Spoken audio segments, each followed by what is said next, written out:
You know what it is. I'm Parlay Hunter. Life of D Green here. Yes, sir. You know, I'm amped up, man. It's been a while, man.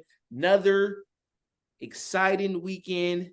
Great weather, great food, good football this weekend out in the desert for me. And my friend was in his basement in New York, but he was hanging out with his boy. What's your boy's name? The Dolphins fan? Is it Joe? Yes, sir. Yeah, Joe. How's Joe feeling about those Dolphins right now?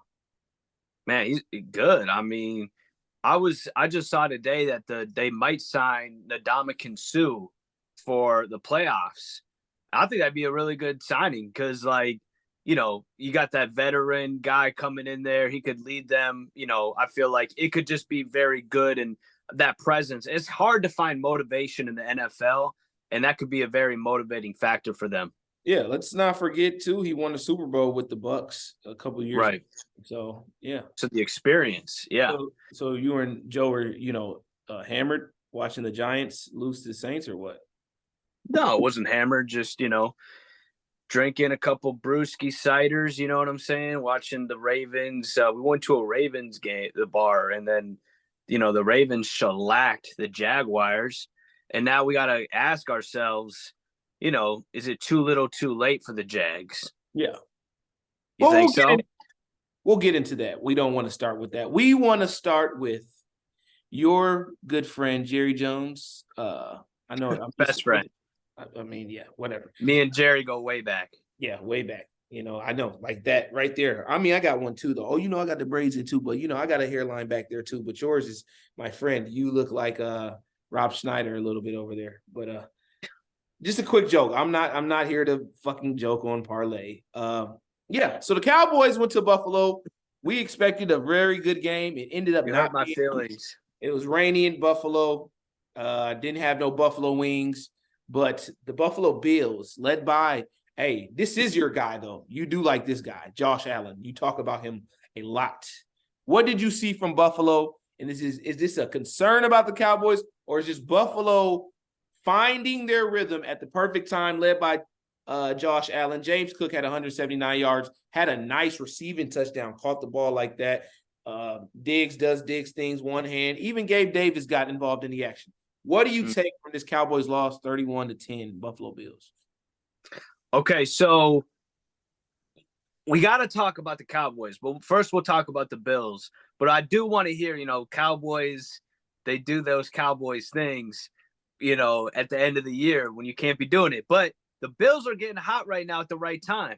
And the defense really has had to carry them all year long. So if they get hot right now in offense and the defense is already in form of picking up slack and making, important stops against good offenses, that could be major for the Bills. It was weird because at the beginning of the year, Josh Allen looked to me like he could win MVP. Midway through the year, it looked like he was going to just have a terrible year and it was going to be a horrible season for him. Now, at the end of the year, he picked it back up and they're looking great. But Josh Allen really isn't the story there on the offense. It's really James Cook. Josh Allen is just doing Josh Allen things. James Cook ran for 170 yards. And I've been a little all year long, I've been pretty upset about the way they've been using James Cook, because McDermott has been using Latavius Murray and some third-string running backs a lot. Now we're seeing James Cook. Let James Cook, right? That's what they were saying. And it's true. Like, James Cook is that guy related to Dalvin Cook, who was obviously an amazing running back in the NFL. James Cook's ceiling has to be that or higher. So I definitely think you got a superstar in your hands with James Cook. That's a breakout game. Right. Yeah, against the Dallas defense ain't a joke. So that's a breakout game for him. I think you got to ride that all year long. And you could, it's just kind of like what the Chiefs wish they were doing is what the Bills are doing on offense. That's what we call a Hall of Fame game. Those are games that guys will remember for years in their career. And so, yeah, man, my takeaway from it is, on the Bills side, is I would be kind of cautious if I was the Dolphins, if I was the Ravens, and damn sure if I was Kansas City, because Bills are picking it up, finding their rhythm. My thing is always just taking the mindset of men. When I played football, being a guy, and what do guys always talk about? The locker room. They talk about the camaraderie, the brotherhood, everything that has to build to a great team of a champion team. And we've said the window's been closing for Buffalo, but I'm gonna pause the brakes on that. I think that Buffalo right now, if they were to see Miami, even, it would be an interesting game. Sorry, Joe. I think the Ravens even too, because the Ravens lost Keontae, the running back, he got towards ACL. Mitchell towards ACL. So I think that's going to affect the Ravens in the playoffs, because we talk about how great Lamar has been in the passing game, but we know what their standard is. They've always been a running team. They're going to have to run the ball good in the playoffs. If they don't, they won't be productive, because they'll become one-dimensional, and I don't think that Lamar can win 3 games in a row in the playoffs, buying that they get a bye. I don't think they can go divisional, conference, and Super Bowl and win a Super Bowl with rushing for less than 150 yards a game. And that's kind of what it's going to look like. Right. I have a question for you. Would you rather have a dominant run game heading into the playoffs, or would you rather have a dominant MVP quarterback? I'd rather have. It's a tough question, bro. I'd from the analytical and statistical standpoint, and all respect to Lamar, L-Jack's my dog. But the only guy that's in that mix right now from the teams that are even still in contentions are Patrick Mahomes, because he's been proven that he can win a Super Bowl, 2 Super Bowls, one without Tyreek Hill. So I would have to see that. I'm going to have to say a dominant run game. And just because of who the Ravens are offensively, they don't have a elusive passing attack like Miami or like even a Buffalo. It's not like the route combinations and what they're doing. It's a lot of things that Lamar creates outside the pocket. He can play within the pocket. Please don't get me wrong. But what I'm trying to say is that if they don't have a run game to where they can be able to mix and match the play action, they can roll him out. They can use him in 12 personnel, 13 personnel. If it gets to the point, sorry, I need some water. If it gets to the point of you got to rely on Rashad Bateman and Odell, Isaiah Likely in the playoffs, I don't know if that can beat a Buffalo Bills team that has been there. Let's imagine this. Okay, let's be real. Remember the Buffalo-Kansas City rivalry a couple years, the shootout in the playoffs. Are the Ravens capable of doing that? Because even in there, they got to have an effective run game. And that's what I'm saying. I'm not saying that the Ravens can't make it with a star quarterback, in which they do have, but they need to have an effective run game. Gus Edwards, to me, is not cutting it. He hasn't done nothing all year. Gus Edwards is a good back. He's a good back. He's not a featured back. He's a good back. He's been a solid back for the Ravens since he's been healthy year in and year out. But what I'm saying is, you don't have to have a James Cook performance, but you have to have a Leonard Fournette type of playoff performance every week rushing. You have to have how Isaiah Pacheco has been playing this year, 67, 60, 70, 80 yards here and there, or, breakthrough for a 100-yard game. So the Ravens are in trouble because Buffalo is finding it, and we're neglecting the Buffalo Bills offensive line, and their defensive play has been getting better.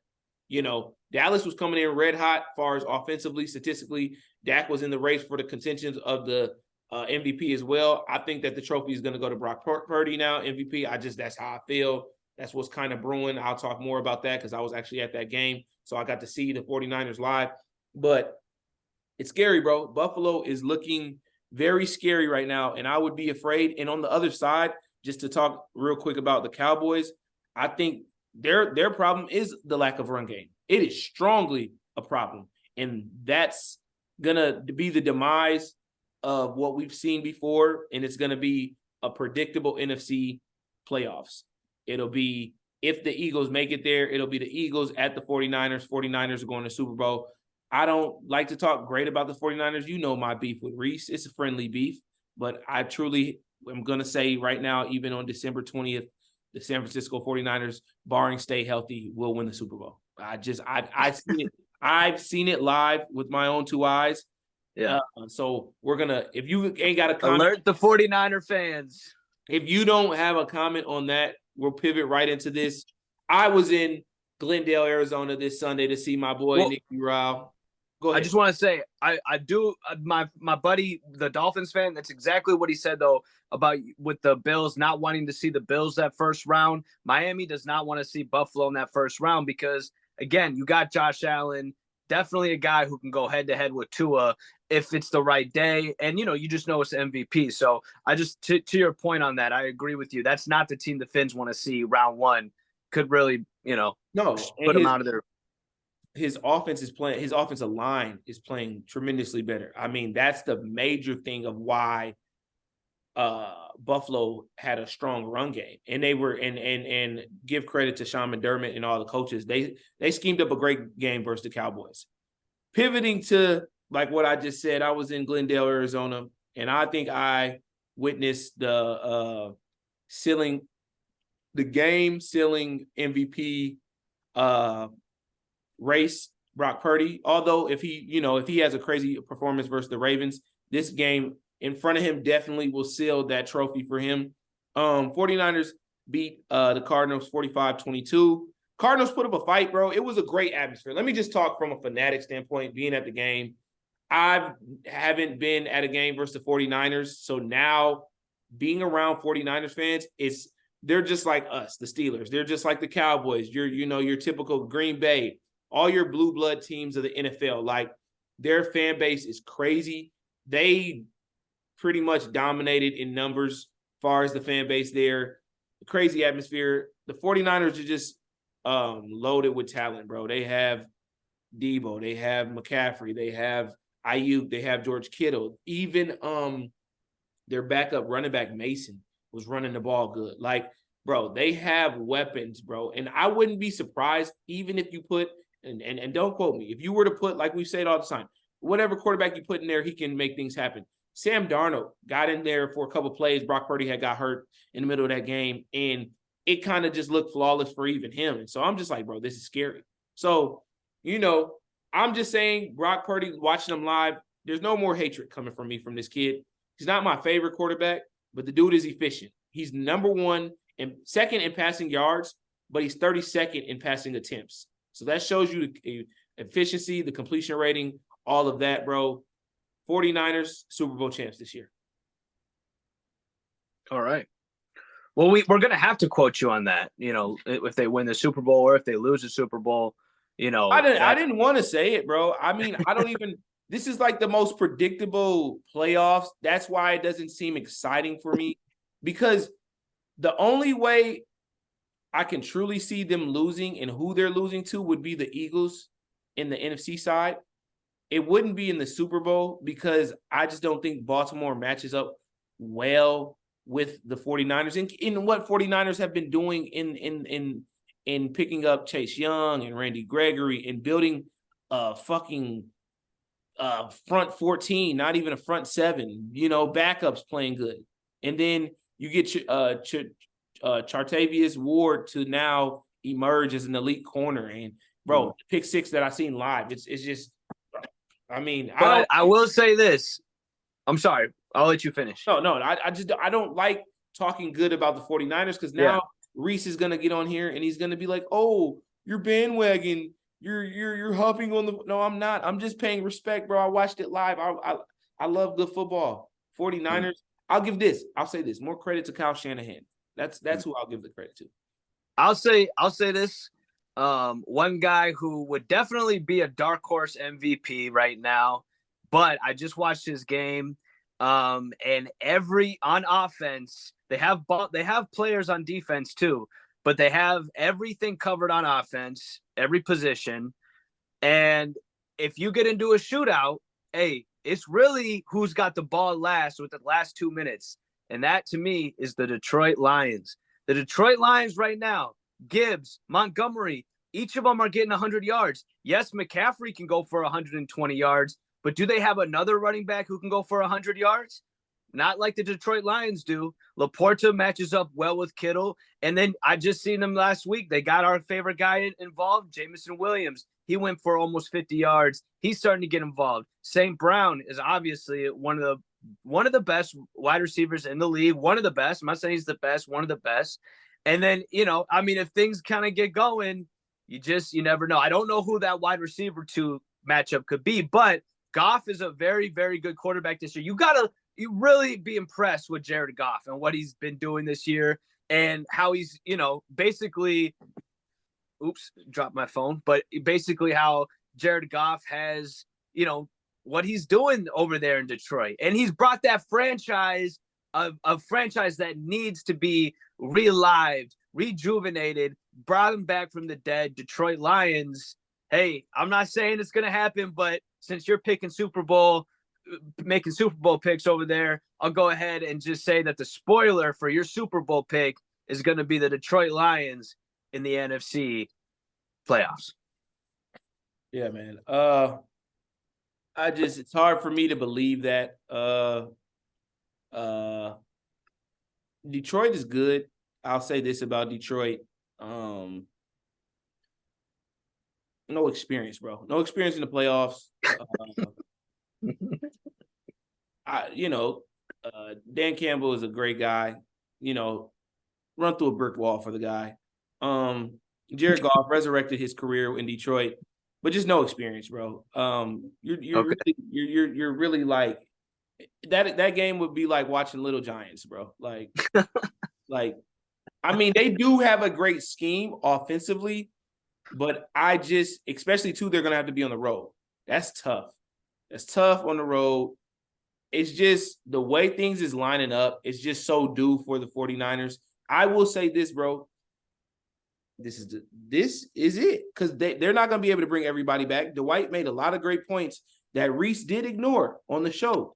Reese wasn't trying to hear that about how you're going to be paying all these guys. So it's going to be a downfall. So that's why I try to tell Reese, stop talking shit about my team, because we're in our pit right now. And we can only get better. And so the Steelers. Yeah, we can only get better. We're in a pit right now where we don't have a quarterback. We're like how they were. 49ers were a couple years. And so their ceiling is going to meet. They just had to pay Debo.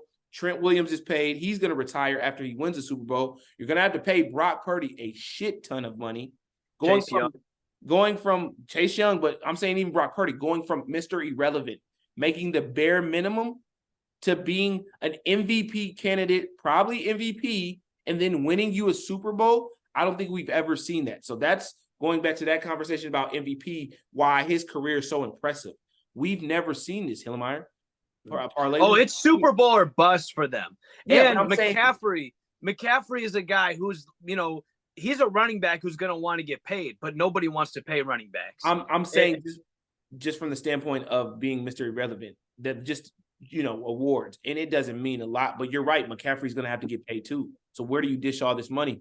I mean, is John Lynch taking it out of his paycheck and taking the food off of his kid's plate? I don't know about that. I wouldn't assume that. But to your point about Detroit, it's just not their time, because the 49ers have to win, because what we're talking about in the off the field and the money and in the front office and then on the field, they're going to have guys older. They're going to have this, that. They stay injured all the time. So it's like, its time is down. I don't know about Detroit, man. But what I do know, this next segment we're going to talk about, we'll talk about Philly right after this, what's going on in Philly. But I want to get to this, man. I called you when this happened. I want to know, man, is today a great day? Are you saddened, when this happened last Thursday? Or are you tears of joy that Brandon Staley is no longer the Chargers coach? Oh, it's about time. You know what I mean? It's about damn time. I think that he was just one of those guys who was too smart for their own good. And he, the way that he would go for it on fourth down and at times, I think people were trying to make the argument that it was like a revolutionary tactic in football. And he's, and no, it's really not. It's about, this game has history. And when you study history, you can get better at the game. And I feel like that part might've been left out of his coaching credentials. I don't think that, he really wasn't a good coach. I mean, also you look at Justin Herbert and the talent, whatever talent, you think, or however good you think Justin Herbert can be, whether you think he can be a Hall of Famer or you think he can be a great NFL quarterback, just doesn't take away from the fact that Justin Herbert was the guy people were comparing to Mahomes and Joe Burrow a year ago. So there's plenty of people who believe that. And this guy's career was wasted with Brandon Staley. And Brandon Staley, lost, every big game that mattered in Justin Herbert's career. He had possibly the best defense this year that he could have had working with Joey Bosa and Khalil Mack, and they had, great corners and safeties. So really, I think now what the important thing is to talk about is the next, who's going to take that job. And we were just talking about your Steelers. I do want to hear how you think Mike Tomlin would fit coaching that team, or what about Bill Belichick? If he got traded over to that team, how do you think he would fit with that team? You know what? I've said this before, man. You just never cease to really like I just don't know, man. The fuck would Mike Tomlin go over there for?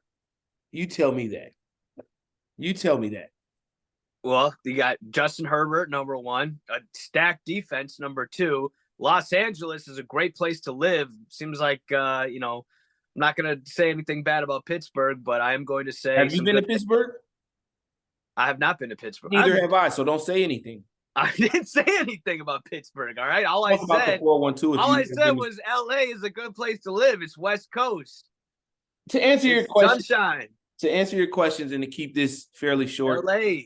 I couldn't see Mike Tomlin going there. I just don't think that's his type of ball, his type of fit, far as a coach. Being in LA, that's not who he is, personality-wise. Neither is that Bill Belichick to pay respect. I think the 49ers are going to go get somebody offensive-minded that can really help. Justin Herbert has already emerged as a top 5, top 7 quarterback in the league, but just continue to help his progression in his career and just be an offensive mind. They put the puzzle together defensively. I think, like you said, Brennan, whatever his name was, trying to do too much. And so they just want a guy that's going to run a good offensive scheme, someone that would be, brush more of the identity of Andy Reid, I would feel like. But I don't know, man. It's going to be interesting to see what happens there, because there's a window with them. Keenan Allen has been playing phenomenally great the last couple of years of his career. 10K yards. Dude is a Hall of Famer in my book. One of my favorite receivers all time will go down as. And so you want to get guys like that to the playoffs, a chance to get to the Super Bowl. And, that window is closing. And so you got him, Khalil Mack, Bosa stays healthy, Derwin James. But offensively, it's like their O-line needs to get a little bit better. But they gotta get back to what they were a couple years ago, where you're competing and you're not only the top 2 in your division, but in that whole conference, they got to win the games that are important. And I don't think they're doing that right now, because it's about leadership and what you're saying. So I think they're going to go get a younger guy. We'll see. NFL coaching carousel is crazy. You can see Nick there maybe in a couple years. I don't know. Mr. Nick Rawlins. Yeah, it may be that. I truly don't know. That's not an inside report for me. Not throwing out no rumors. Breaking news. Here goes this guy. I don't know, man. But no, I'd like to see that. I think, it would be interesting to see Belichick get a quarterback like that. Obviously a lot different than Tom Brady or any other, like Justin Herbert is, a lot of coaches rely. When I say they are kind of different quarterbacks, him and Brady. Obviously, their play style, and I believe that what Belichick could bring to that offense. He'd probably want to implement a lot of the same things that he has going on in New England. It would rely heavily on the defense and the run game, but something like that might help out Herbert. So I think that job is going to be very coveted. I think that job is good. A lot of people are going to want that job. I actually disagree with you. I don't think they go for a younger hire. I think they go for an older hire, and I think they try to get somebody with some, wisdom and somebody that can come in and really make the culture more, like this is it seems like they got away from like a football culture, or a tough gritty culture is what I wanted to say. No, yeah, for sure. I just think that we'll see. I was going to mention about Austin Eckler, but I want to move forward real quick. I want to talk a little bit about what's going on in Philly, man. Like The Ravens did select the Jaguars. Not much to really talk about there. I want to see the Ravens 49ers game on Christmas, by the way. Real quick, we got a jam-packed Christmas. We have 5 NBA games and 3 NFL games on Christmas. You want to talk about making some money that day? Hey, this is not financial advice, but trust me, I will be making some money that day. Anyways, on to the Eagles losing the other night to the Seahawks. By the way, Jackson Smith-Njigba, breakout game. Yeah. Eagles right now, bro, they're looking it's some, and somebody told me this, bro. There's something going on in the locker room, bro. It's something going on in the locker room. There's some trust factor. Hurts came in, they try to build up the flu game. What do you see what's going to happen, and where do you see it going? Yeah, well, I wanted to ask you, is he still him? Is Jalen Hurts still him? Because in the beginning of the year, it looked like he was him. He was a guy that could run away with the MVP. He can do things with his legs that, other quarterbacks can't do. So I feel like that gave him kind of this, I don't know, this ability that, definitely separated him from the pack.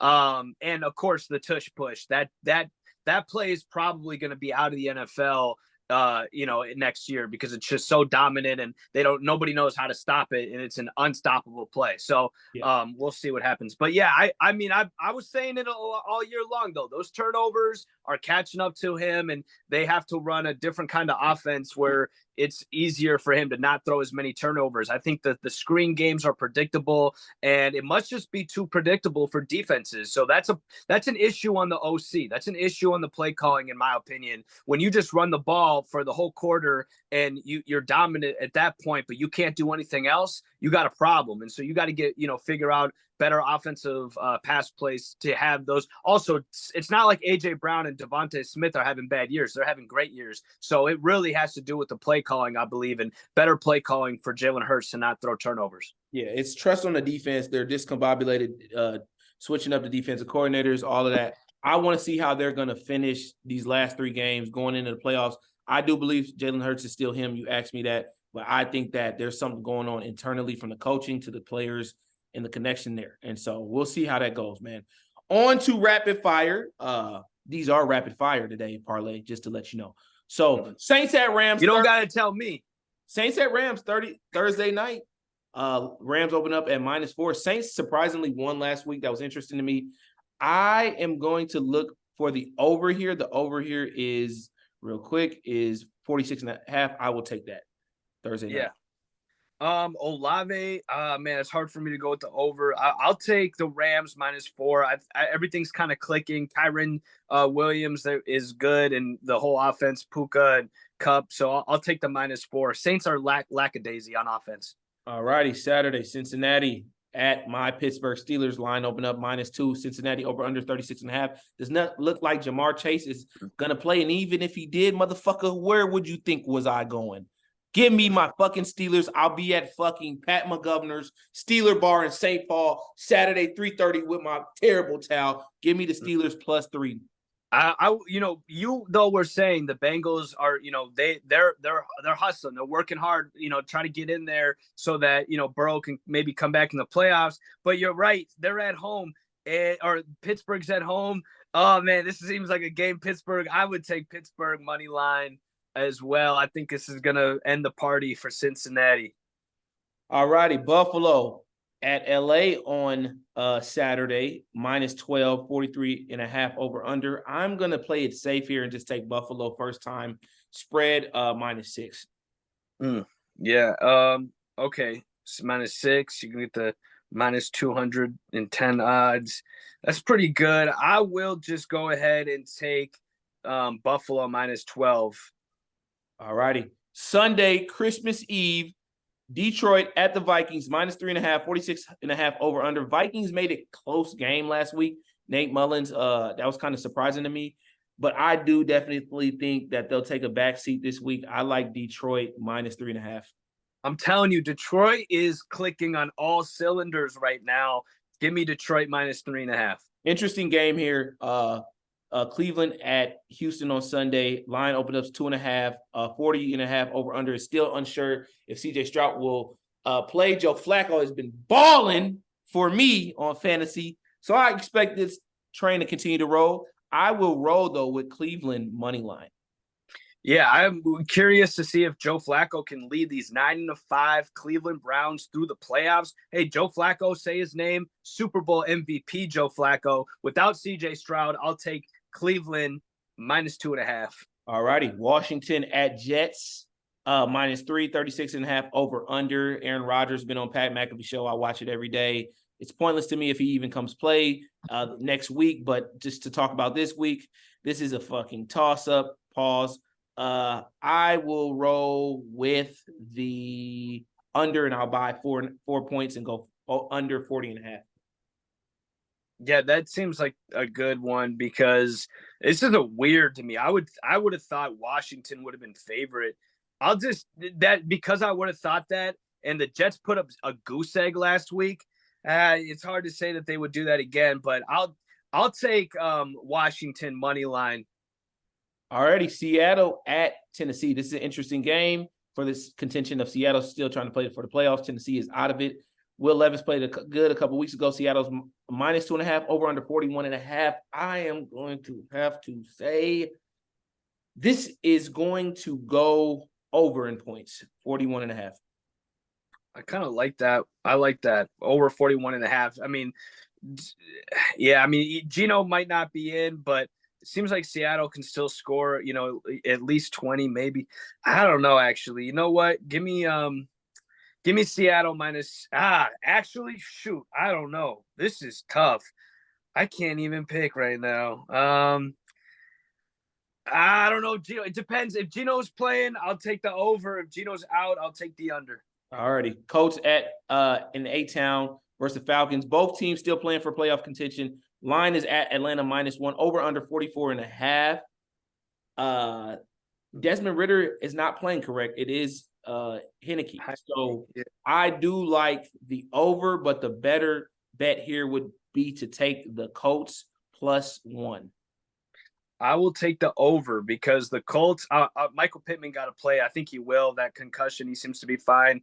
But I'll take the over because the offense, Atlanta's a way better offense with Heineke.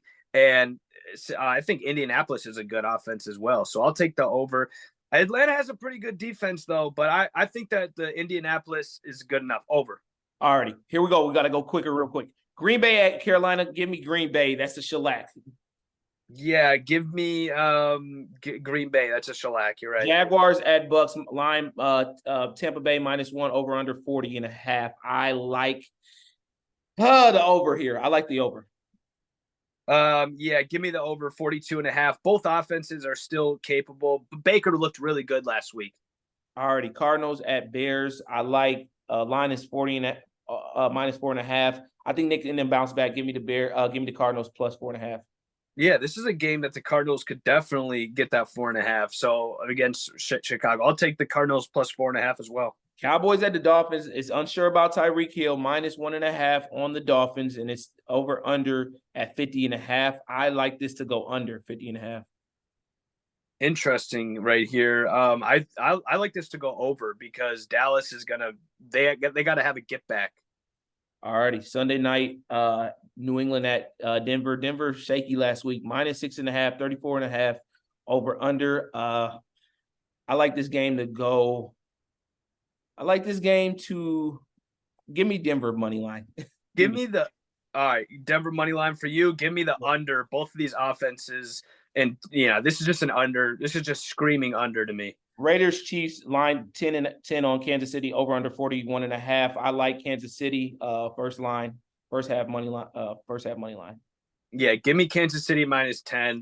They're starting to get into that playoff form. Giants Eagles -12 in Philly, over under 42.5. I like Philly. Oh yeah, Philly get back performance -12 Philly. Ravens 49ers Monday night Christmas. Who you got? The line is San Francisco -5.5. Hey, the Monday night underdog has been 8 in a row. So Baltimore Ravens at 49ers Monday night Christmas game day. I will be probably half drunk, done watched the Grinch Christmas Story, shared Christmas presents, ate some holiday turkey or whatever. I'll be eating lasagna. I think that's what Mom's wants for her birthday. San Francisco coming in at the line -5.5, over under 46.5. I've talked a lot about the 49ers this year. I've watched them live. Like I said before, I've done my research on this statistic. I think it is, somebody put this on ESPN. I think it's the last 7 or last 8 Monday night underdogs have covered. This is interesting because the Ravens are the underdog. They're on the road, and they have one less running back than they normally do that has been an effective, impactful player. With all that being said, I definitely like this game to go under. And I will definitely, you guys going to have to wait to get a pick out of me on Christmas Day, which way I'm going to pick. But I'm going to say under for sure, 46.5.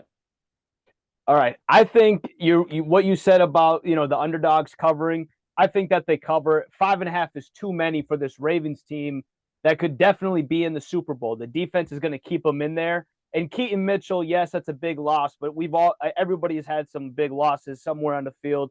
Keaton Mitchell, they seem to find running backs out of thin air over there in Baltimore. So I'll take the 5.5 with Baltimore. And I agree. I think it'll go under as well. Yeah. I don't know, man. Both teams 11-3. A lot of people saying this could be the Super Bowl matchup right here on Christmas Day, bro. I'm just excited, bro. 5 NBA games, 3 games, I believe, on Super Bowl on it's Super Bowl on Christmas Day. Chiefs, Raiders. Giants, Eagles, Chiefs, Raiders, and the Ravens, 49ers, man. Hey, it's gonna be a great time. This is not financial advice, but I would tell you, if you're not getting any holiday presents, this is where you can make a living. There's a lot of money from Christmas Eve on out, but really Christmas Day, if you want to keep it in there. We haven't even got into the NBA games, but just for the holiday spirit, parlay, how do you see it? Warriors, Nuggets, Denver's -5.5. Who do you like there? I'm sorry, you're gonna have to repeat. What are the teams again? Warriors at Nuggets on Christmas Day. Who do you like there? Man, I have been, doing so much NFL stuff. I haven't even been watching the NBA. Give me the Nuggets. Give me Joker. I know that the Warriors have been struggling this year. It's been a bad year for them. So, I know that Chris Paul is frustrated. So I'll take the Joker. I'll take Nuggets. I know you're interested in this next game. The Bucks going to the MSG Christmas morning. Give me the Knicks. Give me Jalen Brunson putting up another 50 ball, and give me the Knicks. Celtics at Lakers. It's an interesting game. Boston is favored 4.5.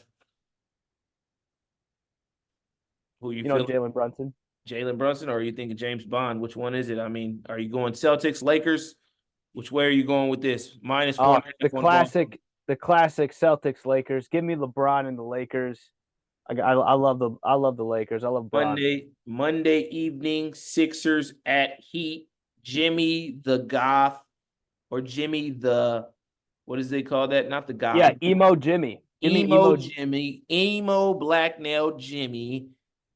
Hey, Joel Embiid right now, he plays the Timberwolves tonight, but he's on a 11-game streak of 30+ points and 10+ rebounds. So this will be an interesting game. I'm going to go with the Sixers on that one. I like the Sixers. I like my Warriors versus the Nuggets. I like the Bucks to shellac the Knicks. I'm sorry. I think Giannis might put up 60 again and maybe fight somebody if they take the ball again. I like Bron on Christmas Day. I like Bron and them on Christmas Day. And the last game of the day would be the Mavericks at the Suns at the Footprint, where I just was at a couple of days ago. I like the Suns. Yeah, I'll take for the sake of argument of me versus you, I'll take the Mavs. I'll take Luka, and yeah. That's that, man. Well, you know what, man? It's been a great pre-holiday bro show. We have a lot of great football ahead of us, man. We are getting down to the wire, people. Playoffs is coming soon. And with that, we are going to be offering some gifts of the holidays, some promo things. We'll be doing some other things on the website, things like that. But you got to like, you got to comment, you got to subscribe, check into our account. Got some coasters there for you. You know, we're going to change some things up this year.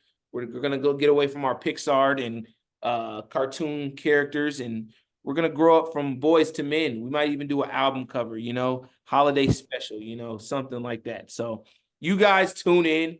It's always real. I'm Life of D Green. I'm Parlay Hunter. This has been another Bro Bets episode brought to you by Bro Media. One pinky, one finger, one thumb, one love. We're out of here, man. Happy holidays. Merry Christmas to all.